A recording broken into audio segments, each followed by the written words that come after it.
Hi guys, welcome to another video. Got my seatbelt on, safety first.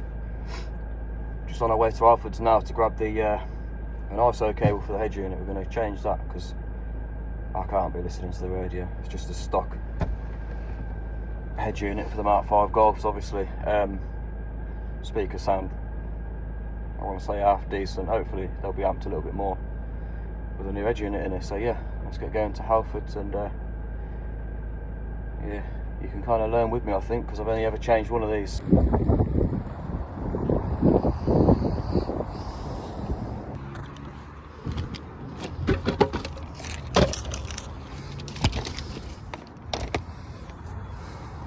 Right, so I'm hoping you can see me properly because I'm just guessing. You can't see the other side of the screen. Anyway, one of these wiring harness. Let me get it out. Like I say, you'll be learning with me, so let's try not to break the box in case it's the wrong one.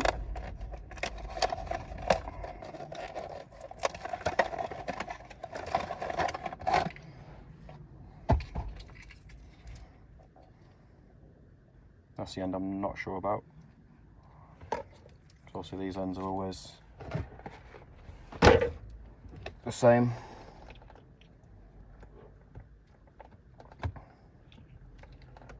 So it's just fitting straight in. The only part that might be different is your permanent live and your switch live. Switch live is what turns on with the ignition, so it's wired via the ignition, so it turns off when your car's off and on when your car's on, obviously. Obviously radio plug, well, it's not obvious, but radio plug. Let's see if I've actually got a port for it. Yeah.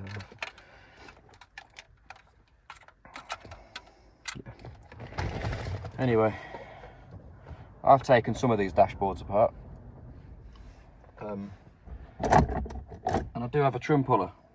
Well, I did. I sold my car, as you know, as you saw, and it was in that. I don't know if it stayed in that. I'm sure it wouldn't have done. But anyway, I've got that. Got that in case I need to cut something, and I've got that. It's the wrong one, so I can go there. I've got a little flathead. Turn off the ignition. Yeah, this dashboard just pulls out. The original trim panel does just pull out. And when I say that, I mean like literally does pull out. You just got to get to it. Ideally, you'd do that in a bit of a neater fashion than what I'm potentially going to do. Somebody's been at it already. I can't remember whether the lugs are going upwards. If they are, I need to pull it from the bottom out, or if they're going downwards. Can't remember. Oh, what an idiot, I didn't even bring a screwdriver out with me. For the edge. Okay, so I'm really hoping you can see that, because otherwise I'll have to put it all back together and do it again. So that's it, so the lugs are going that way, in this case. Screwdriver on the floor.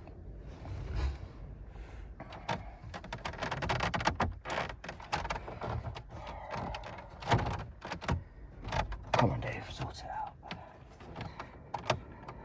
Looks like they are attached to that. But I don't want to put too much pressure on them. And I think that top piece just does pull up as well, so I'm just waffling, guys. You know me. Just watch and don't learn. Probably. Oh, come on, you pig. I don't want to break it.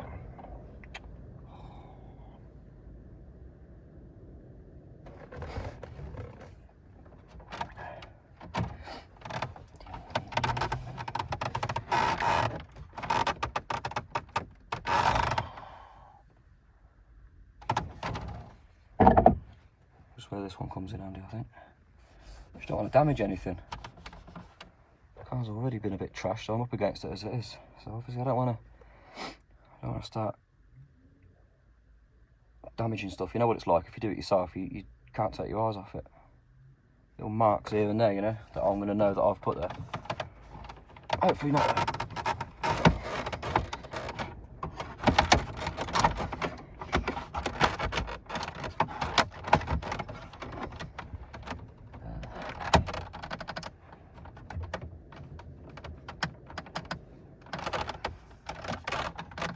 Okay, right. For information, I've just done that wrong. Because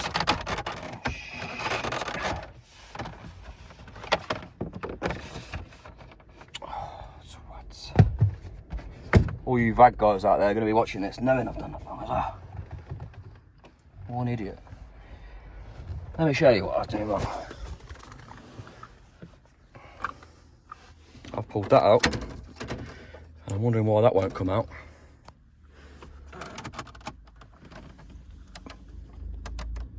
Little screw in there. So, what you're meant to do, undo that Torx bit, lift this off, and then undo that screw and the one behind there. And then that will come out, and you can get cracking on these screws. So bear with me.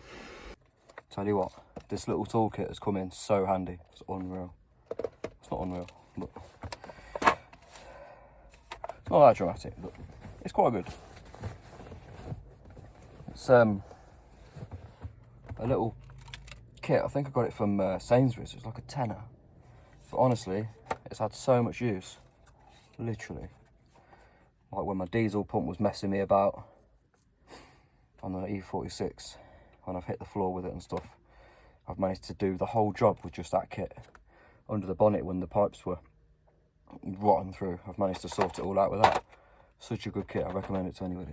I know it's just a simple toolkit, everyone knows about tools, but it's just nice because you can access everything. Awkward places, awkward areas. You've got your Torx bits and things like that. It's just, I don't know, it's just sort of come in handy.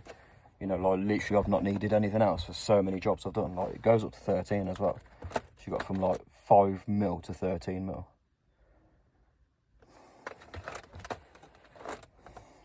I'm lying, it doesn't go up to 13mm. It goes up to 12mm. But whatever, it's good. Buy one. Right, anyway. Who's talking?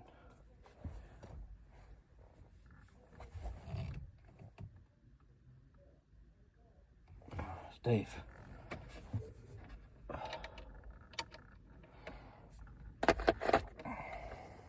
So it's a little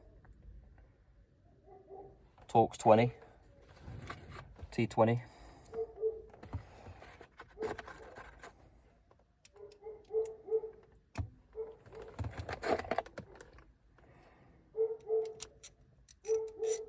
I won't bother zooming in for this bit. I think you got the drift, didn't you?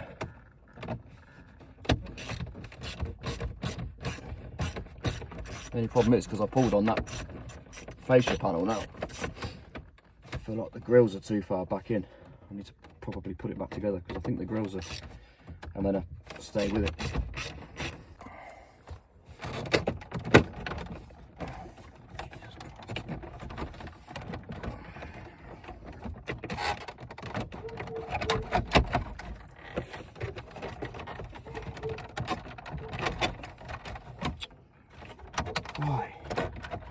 Why me? Serious? I mean, it can stay there, to be honest, because I can just get to these two. But because I've pulled the grill out, I'd rather sort of, you know, I'd rather detach it all now, so I can make sure it's all back together and I know it's, you know, all back properly.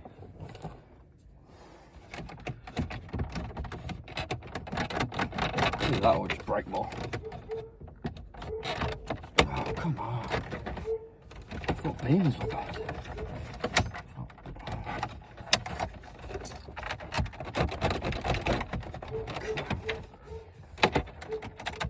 What a load of junk that is. Why will that not come out of there? Okay, well, it goes back down easy enough. So. I don't know. Don't ask me how that top bit comes out anymore. But whatever. Let me just get these ones out and then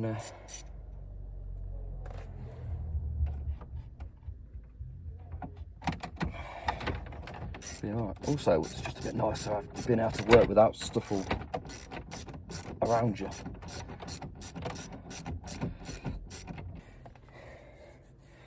They were the same size. That comes out. Now it's just 4. Again, T20, 2, 3, 4.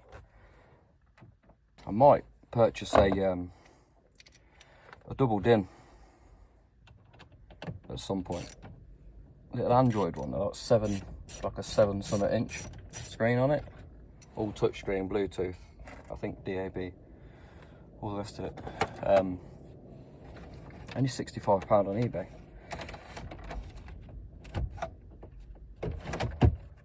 And the reviews are actually good.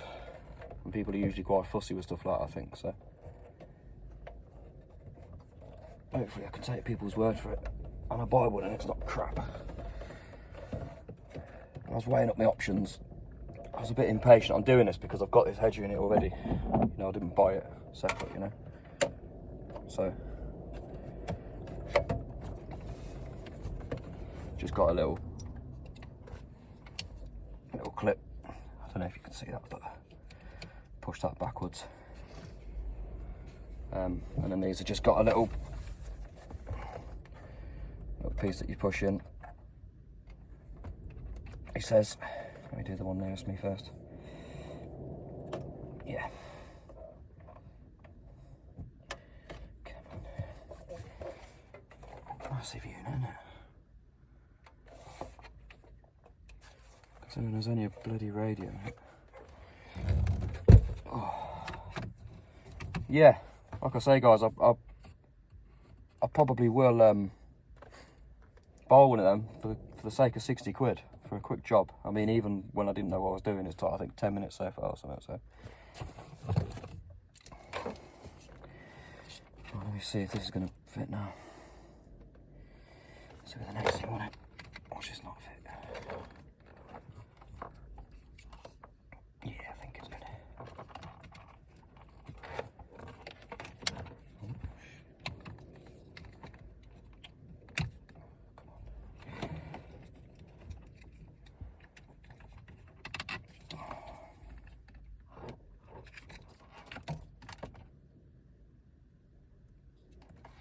Obviously I want to get them located in there and not bend the pins, because it's just a bit of a cheap plastic flimsy thing. It's a bit difficult to know. Okay, well that's pulled in anyway. Do my usual thing. Normally makes sense to do this first.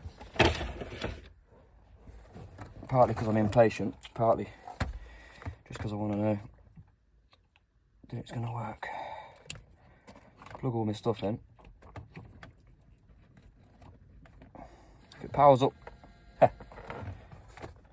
no, I was about to say if it powers up now, then the live is permanent, as in, you know, I've got the ignition off, keys are out.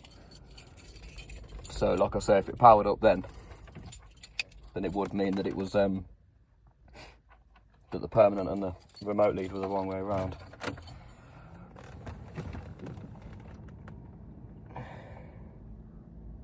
Okay. Oh. Really? Come on, Dave.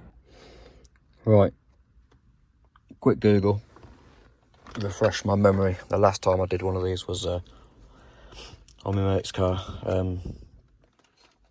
God, probably like 2014 or something like that. It was a Golf as well.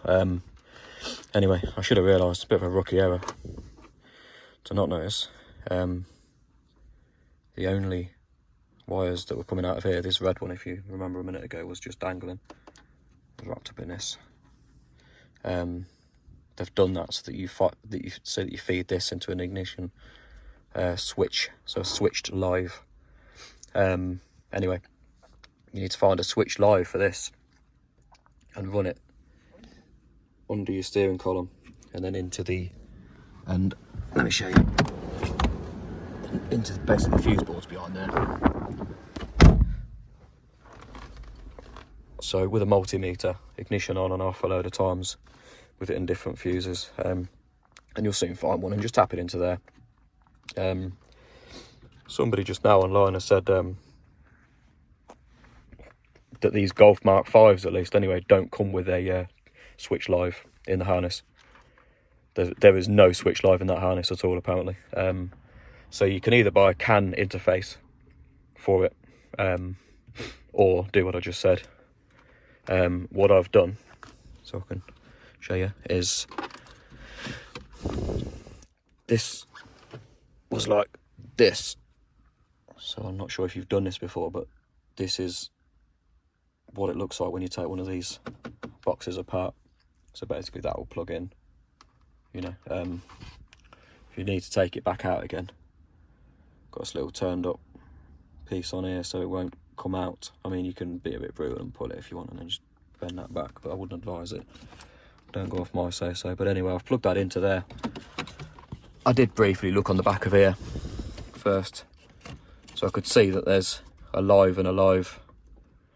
I mean, I don't know the loom like that, but using my head a little bit, I can see they're exactly the same. So I'm assuming that's just two lives, which I assumed right, because the head unit will always be on.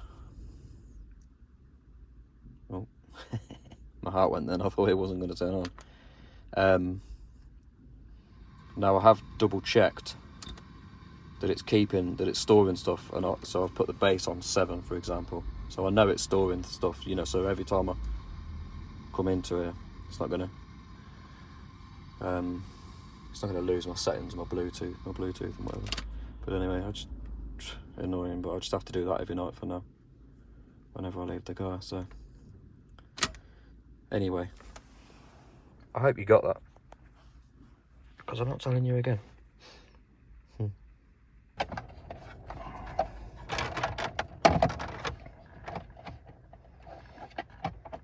Yeah, I don't like that tray. That tray's disgusting. It's just not staying in. It's going to be one of them things that's constantly, it just falls out. You know, it just dislodges itself. Like 100% that's going to keep dislodging itself. Just trying to think whether I should put the edge unit in the bottom or the top. Mind you, whatever. I don't really think it's going to matter, is it? No, I think it's all the same.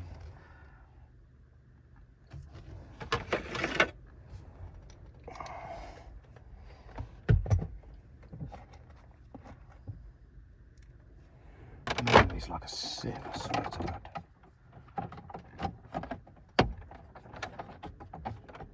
What do you reckon? Should I take this to the dyno tomorrow? Yeah, that's pretty neat, those.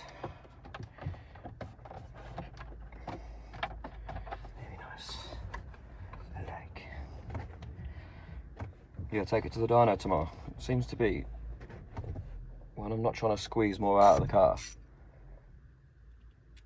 you know, expectation.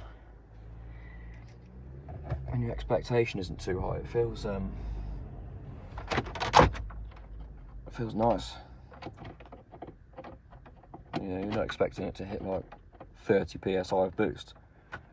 Obviously that's a disappointment. I was expecting it to be rapid, but it actually is. Like it's yeah, very, very torquey, but I'd like to confirm that on the dyno and see. I feel like I might be a little bit surprised.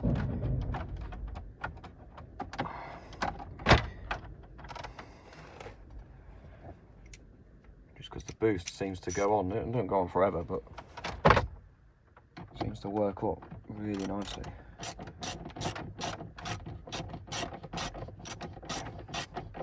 I feel like the torque figure's got to be over 300 foot-pounds.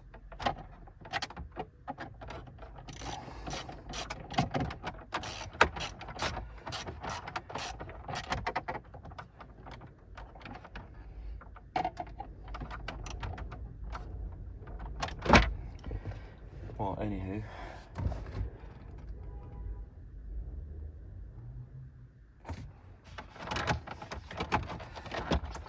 This one I needed to make sure the grill was in properly.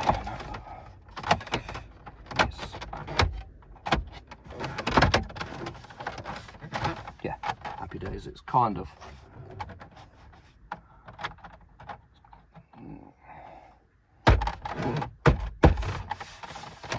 not the best.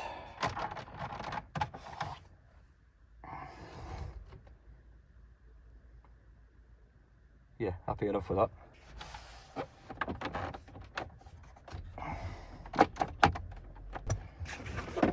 Put my little mat back in there. You can see why people like these cars. They do remind me a little bit of the 46. It's definitely a car I could gel with. The 46 just sort of fell on my, you know, like a comfy old pair of trainers, you know, after years of running on. Not your trainers, your car.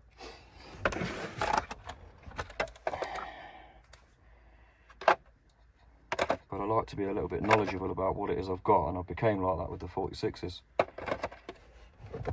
But with these, it's a bit of it's a far different platform, which sometimes puts me off, you know, wanting to run something different, because I want to know, like I say, I want to know what I'm doing. I want to know how to fix something when it, you know, if it goes wrong. You know what I mean?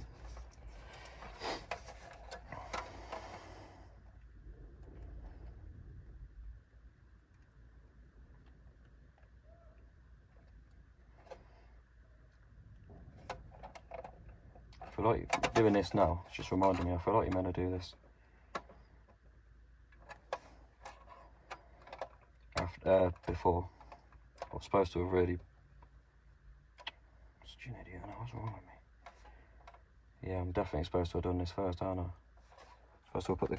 If you do it yourselves, take this cage off this head unit, put it in there first, put it in that panel that I've put in first.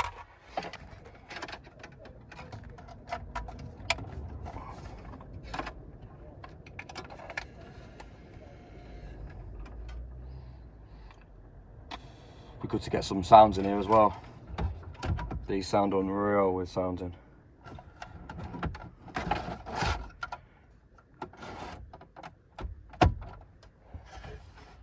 Come on, Dave, do this out.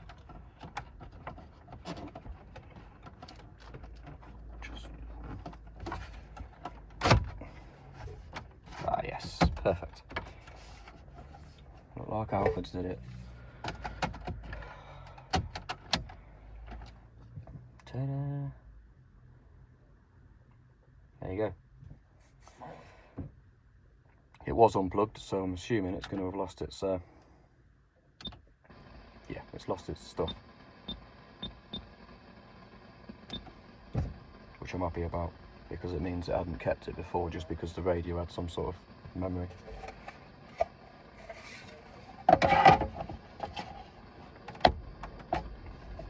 Yeah, it doesn't fit any better up the top there, but also I do need to get a... Oh, yeah, it does. I wasn't fitting it right. Idiot. Don't know if that tray's better at the top or the bottom. Whatever. Doesn't get in the way of anything, so...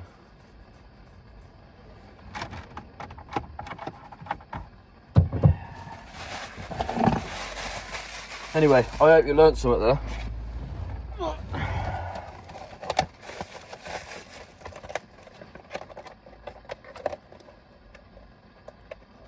Sorry I didn't show you the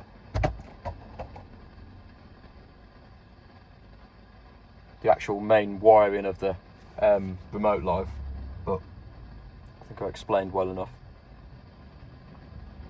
Basically, just find a remote switch. Switch live, in other words, goes on and off with the head unit, with the car. Anyway.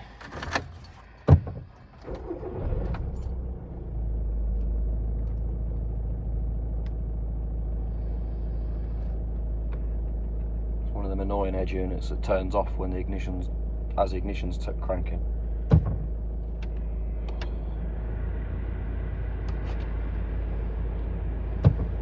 Anyway, hope it was informative. Thanks for watching. Next video, I might be at the dyno, checking out what power she makes. Yeah, not that it's going to make a lot of difference to me because I'm not doing anything on it just yet, power-wise. When I do, it will just be a couple of little supporting mods, nothing major. It can stay on this turbo exhaust system. Anyway, that's for another video. Sweet. Tune in for the next one, guys. Thanks for watching. Please like and subscribe and comment if you can be asked, even if you just put a little emoji or something, because I know there's some of you that are watching this, about 3 of you that I know watch it. Thanks for that. Like, comment, subscribe. See you in the next one. Peace.